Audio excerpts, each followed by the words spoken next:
যোৰাবাটত ডাম্পাৰৰ দৌৰাত্ম্য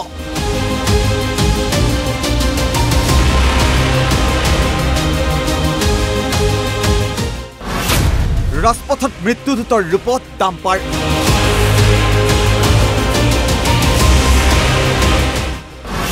দৈত্যকাই ডাম্পাৰৰ অতপালি ৰুধিব কোনে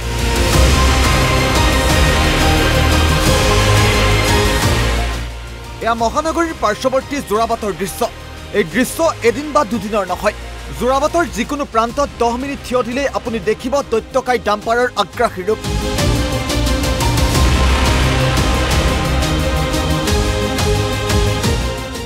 ৰাজপথেৰে বৃহৎ বৃহৎ ডাম্পাৰৰ বেপেৰুৱা আহযাহ দেখিলেই বুকু কঁপি উঠিব আপোনাৰো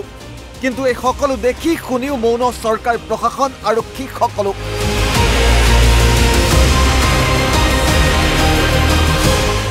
অত্যাধিক চূণশিল বুজাই কৰা ডাম্পাৰৰ আহযাহ এই অঞ্চলত তেনেই সাধাৰণ ঘটনা শেহতীয়াকৈ ডাম্পাৰৰ খুন্দাত যোৰাবাট অঞ্চলৰ দুজনকৈ স্থানীয় যুৱকৰ মৃত্যু হোৱাৰ পাছতো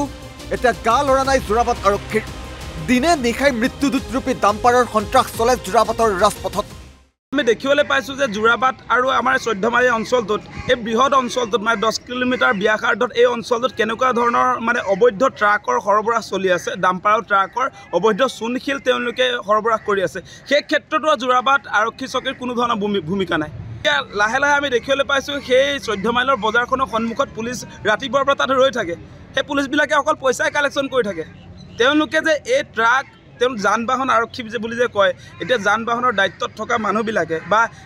যোৰাবাট আউটপোষ্টৰ যিবিলাক পুলিচে তাত ডিউটিটো মাৰি থাকে সেই ডিউটি মাৰি থকা মানুহবিলাকে এই আৰক্ষীবিলাকে কেৱল পইচাটো সংগ্ৰহ কৰাটোৱে কাম নহয় অভাৰলোডিং কৰি চূণশিলৰ যিটো সৰবৰাহ কৰি আছে সেইটো বন্ধ কিয় কৰিব পৰা নাই গতিকে কোনো ধৰণৰ নিয়ন্ত্ৰণহীন আচলতে পুলিচ প্ৰশাসনে যদিও SOP জাৰি কৰা হৈছে কোনো ধৰণৰ ব্যৱস্থা গ্ৰহণ কৰিব পৰা নাই যোৰাবাট আৰক্ষী চকী এইটো অত্যন্ত দুৰ্ভাগ্যজনক ভয় কৰিবলৈ একো নাই আমি দেখিয়ে থাকোঁ ফ্লাইঅভাৰ তলত 10 টকা 20 টকা সংগ্ৰহ কৰি থাকে সেইফালে 14 মাইল বজাৰৰ সন্মুখত তাতো 100 টকা 200 টকা সৰবৰাহ কৰি থাকে আৰু অবৈধ চূণশিলৰ বেপাৰ চলি থাকে সেইটোৱে কাম গতিকে আৰু আমি দেখা কামটো আমি নকম নেকি সেইটো কোনো কথাই হ'ব নোৱাৰে ডাম্পাৰৰ বিৰুদ্ধে প্ৰতিখন থানাক অভিযান চলাবৰ বাবে ডিচিপিয়ে কঠোৰ নিৰ্দেশ জাৰি কৰাৰ পাছতো কোনো ধৰণৰ ব্যৱস্থা গ্ৰহণ নকৰাৰ ভয়ংকৰ অভিযোগ উঠিছে যোৰাবাট আৰক্ষীৰ বিৰুদ্ধে ওপৰ মহলৰ নিৰ্দেশকো কেয়াৰ নকৰে নেকি যোৰাবাট আৰক্ষীয়ে এই প্ৰশ্ন ডাম্পাৰৰ দৌৰাত্ম্যত অতিষ্ঠ ৰাইজৰ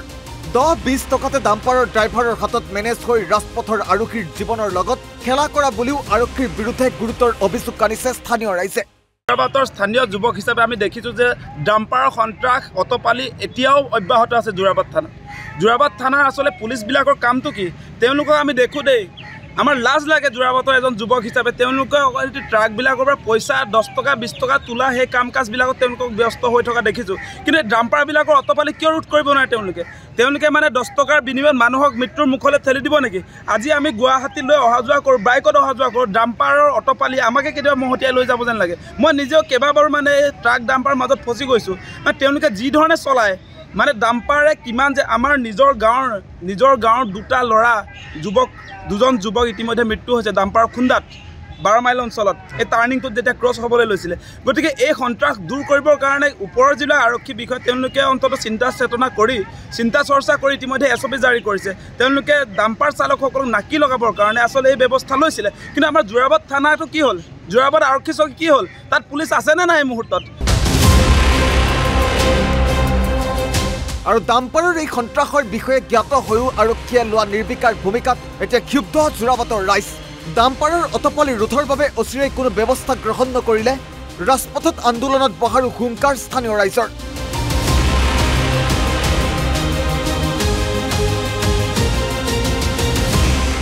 সোণাপুৰৰ পৰা দীপু বৰদলৈৰ ৰিপৰ্ট NB নিউজ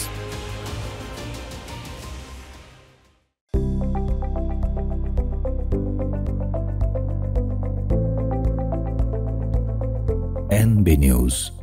সহজ সৰল ভাষাত নৱভাৰতৰ কথা